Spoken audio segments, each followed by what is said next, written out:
তার নাম অনুসারে এ সাপের নাম করা হয় রাসেলস ভাইপার। এর বৈজ্ঞানিক নাম ডাবয়া রাসেল। চন্দ্রবড়া কিছুটা শুষ্ক এবং খোলা পরিবেশে বাস করতে পছন্দ করে। চন্দ্রবড়া স্থলভাগের সাপ। তারা গাছে বিচরণ করে খাবার এবং সূর্যের তাপ পাওয়ার জন্য। এরা পানির মধ্যেও দ্রুত গতিতে চলাচল করতে পারে। এরা মূলত নিশাচর প্রাণী। চন্দ্রবড়া বর্ষাকালে কুচুরিপানার সাথে ভেসে ভেসে বহুদূর পর্যন্ত যেতে পারে, ফলে তাদের বিস্তার বহুদূর পর্যন্ত দেখা যায়। এরা ঘাস, ঝোপঝাড় এবং বনাঞ্চলে বিচরণ করে। সাপটি খাদ্য হিসাবে ইঁদুর, টিকটিকি, ছোট পাখি, ব্যাঙ ইত্যাদি খেয়ে থাকে। বরেন্দ্র অঞ্চলের ফসলি মাঠে ইঁদুরের আনাগোনা বেশি ছিল বলে এসব অঞ্চলে এই সাপ বেশি বিচরণ করত। তাই এই সাপ বরেন্দ্র অঞ্চলের সাপ হিসেবেই বেশি পরিচিতি পেয়েছিল।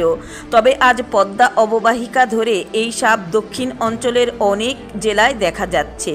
চন্দ্রবড়া বাংলাদেশ সহ ভারত, পাকিস্তান, মিয়ানমার, ভুটান, তাইওয়ান, চীন, নেপাল, শ্রীলঙ্কা ইত্যাদি দেশেও রয়েছে। এরা সাধারণত বাদামি, তামাটে, হলদে বা মাটির রঙের হয়ে থাকে। চন্দ্রবড়ার দেহ মোটা, লেজ সরু, মাথা চ্যাপ্টা ত্রিভুজ আকারের হয়ে থাকে এবং এদের সারা শরীর অনেক আঁশযুক্ত হয়ে থাকে। এরা সাধারণত 5 থেকে 6 ফুট লম্বা হয়। এরা মুখে হিস জাতীয় শব্দ তৈরি করে থাকে, তা অন্য কোনো সাপের তুলনায় অতি তীব্র।